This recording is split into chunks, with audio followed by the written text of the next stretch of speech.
Welcome to Survivor Challenger. Добре дошли в моя YouTube канал. Пак сме на море. И този път ще приготвим тутманик. Да, тутманик с конско месо. Вече съм си подготвил яйца и сирени, масло и нарязано конски суджук. Български, от български магазин. Намираме се отново в Англия, близко до океана. Преди малко един полицай мина, супер любезен и ми каза, нали, да внимавам, защото може би час-два ще почне да се появява прилива. В момента е отлив, доста голям отлив, може да ви покажа да видите. Доста сме близко до морето. Не знам ли се чува добре, нещо не можа да пусна камерата. Тук имам едно куче. Бягай! Go away. Така, си намазним ръцете с олио, честово олио. Тук имам едно доста нагло куче. Go. Не знам от вятъра дали се чува добре. Давахме едно парче оканка и вече даже вътре в малко глинения съд пак ще сложим.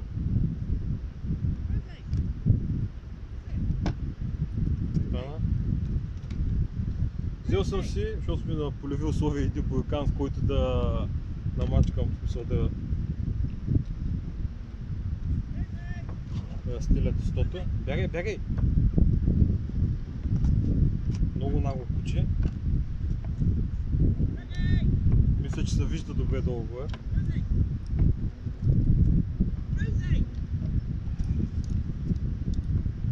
Тук му сложим малко.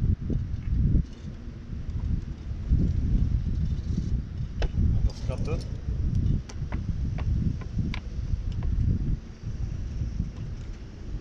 Go! Станаха 4-5 кучета, вече стана опасно. Ей! Go! Go, guys! Станаха много нагли.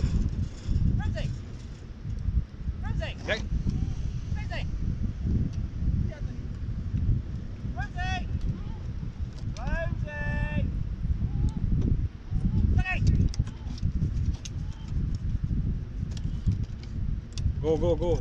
Hey! Go away, go! Rosie, come here. Yeah. Човека да гледа си ги прибира кучета. Rosie! Come here. Oh.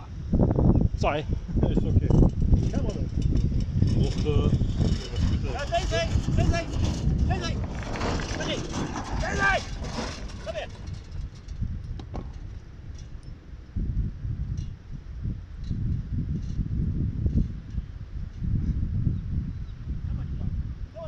Слагаме си яйца и сирени с суджук и завиваме домашен тутманик.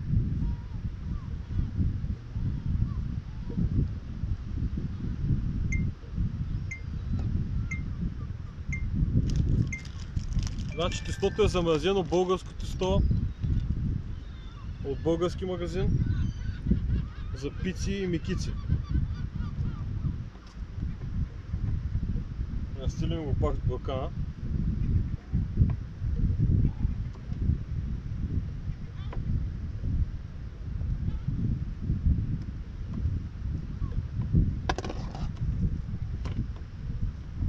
И сърце най-добре. Слагаме от сместа.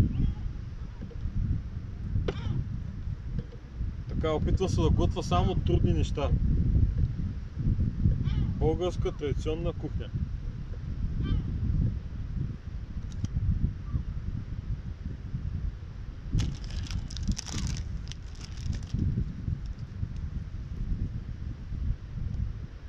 Тутманик на дървени въглища.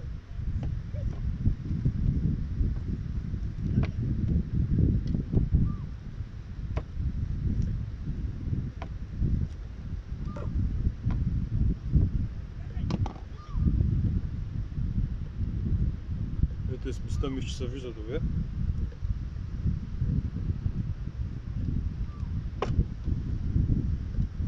Огън е запален.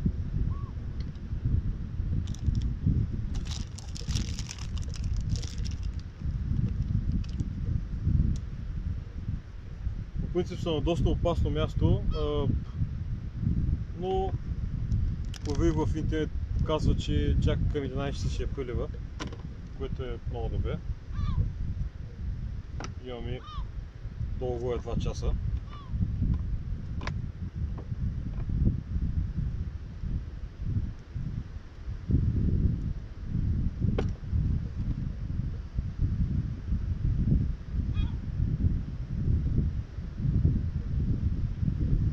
Така, ето до последното. Българското 100.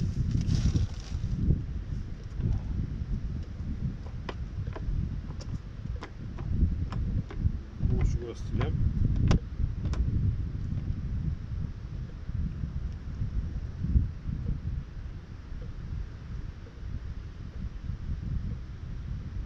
Трябва да има смес. Между другото, конски сучук, мисля, че за първи път ям аз. Конско месо, мисля, че въобще не съм ял от сега. Ето може да видите. Мисля, че се вижда добре. Така.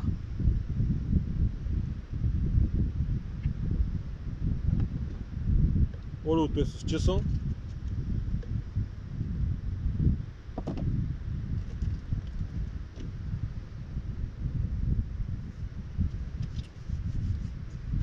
Забърсаме ръцете, тъй като бидона ми свърши с водата.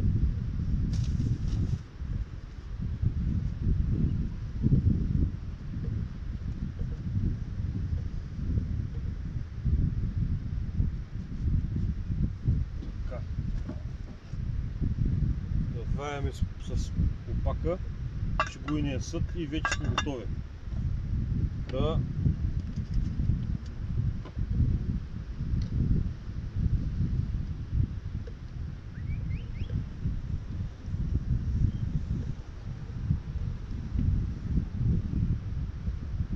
проверим какво се случва с огъня.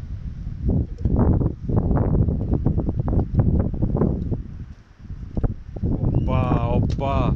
Вече има жар, което е много добре.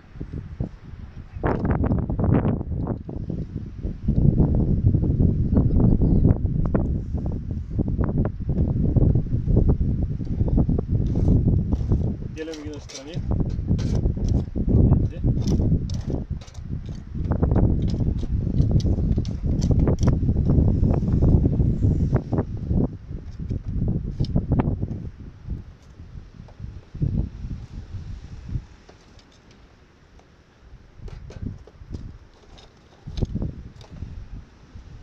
Така, жарта е перфектна. Взимаме си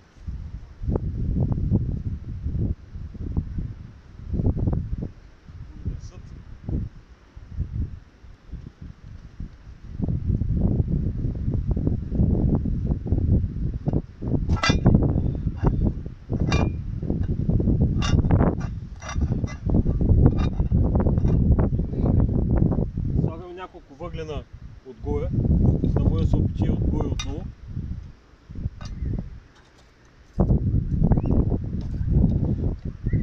Доста нагорещено.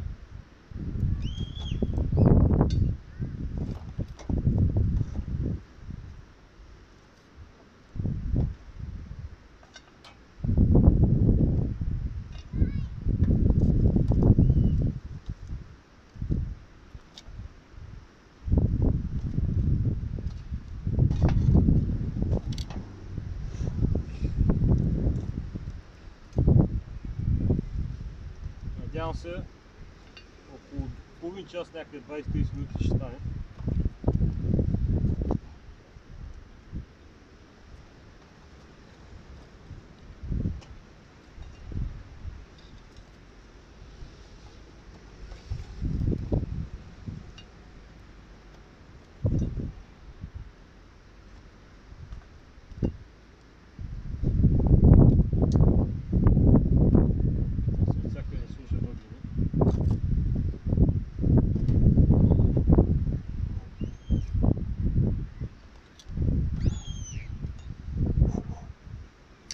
жена го и ще има приятели. И ще се включа малко по-късно. След половин час, като е готово, ще го изкарам да го пробваме и надявам се да ни изгори като за първи път.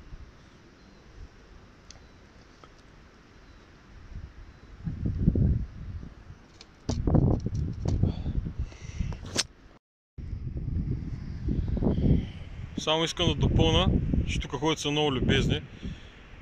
Минаха няколко човека, поздравиха, много добър кемпер, микрокемпер, нали? Казаха, не са премести се след около час, половина-два на паркинга е там. Защото тук има голям риск, нали, от голям прилив. Това е нормално. Тая вече се спи горе на, знаете ли, на покрива на руф тент. На покривен палатка, ще разпъна. Мисля, че не е толкова студено, времето в момента е доста топло. Да се представя принцип, казвам се Божидар. Канала ми се казва Божидар Survivor в Златния век. Така реших да го кръста, нали? И да видим какво се случва с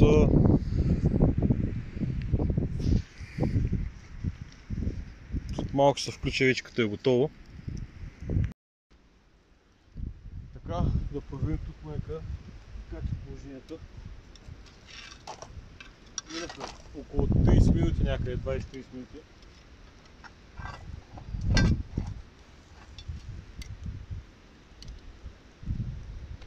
Може да видите, мисля, че се вижда перфектно. Перфектно състояние. Ето го. Перфектно изпечен отгоре, мисля, че и отдолу. Сложим малко вода отдолу да поизгасим огъня, разбира се.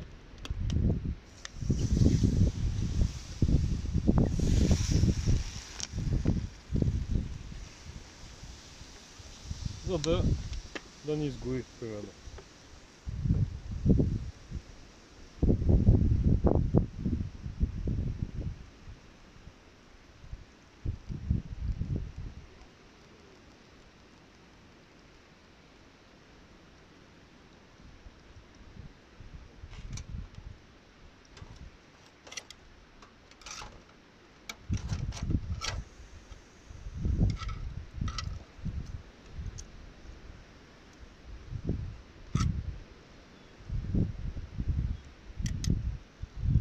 Мисля да го намажа малко с масло отгоре.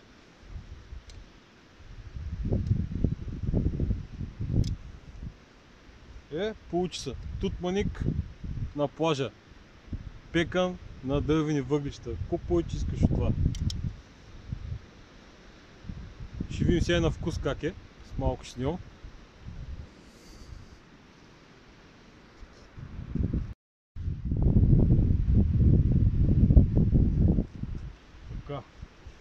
Ще го намажа малко с масло. Разбира се, немско масло.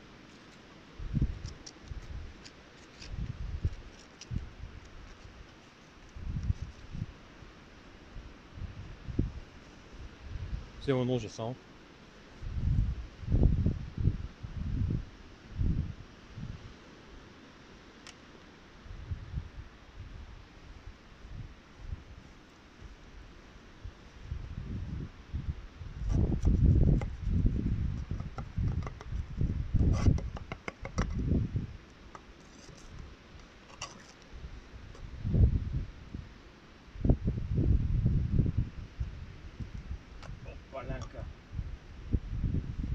Може да се види как е изпекан. Това е от долната част, че е добре изпекан.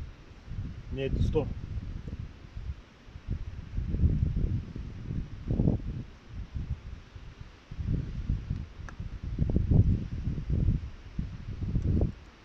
На места има малко по-прегоряло, но като цяло е много добре опекан. Сега няма да пробвам, тъй като доста пари.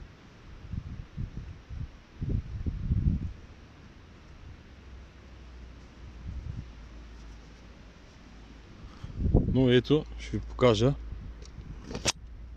да видите, че наистина е доста изпекан. Ето вижда се и вътре. Перфектно изпекан тутманик на плажа. Така. Ами, приятели, мисля да се включа по-късно. Надявам се този път да хвана риба. Приготвил съм въдиците, стравта. И ето ви покажа плажа.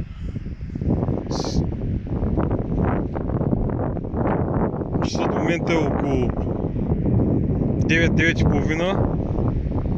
10:30, 11 без 20 почва, идва прилива. Мисля да направя, да не казвам голяма дума, или се включа към след полунощ, след 12 или сутринта, когато се очаква тогава по-голяма вероятност да се фане риба. Надявам се, сега момента духа малко, надявам се да намали вятъра, за да може да има по-голяма възможност да фанем риба. И ще се включим малко по-късно.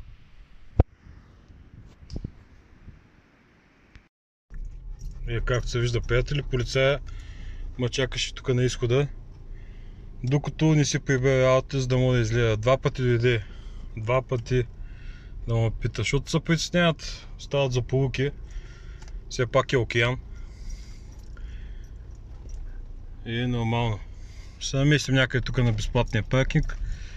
Ще пренощуваме и на другия ден пътуваме Корнуел. 340 мили от дома. Така, приятели, се включа малко по-късно. Добър вечер, приятели. Включваме се. Вече разпънах палатката, както се вижда. Ще пренощувам тук на паркинга, но за съжаление има силен вятър и вълни големи, няма да се фаща риба, което е много лошо. Може би на сутринта ще се включа, за да се пробвам късмета, преди да тръгна към дългия път. Малко се поизморих, все пак 165 мили, 3 часа път до тук. И преди това имах на въртяни сигурно 20-30 мили призина. И ще се включа от най-далечната точка на Англия, Корнуел, когато пристигна утре, може би около обяд. Но надявам се да се наспоря добре тази вечер. Моята палатка.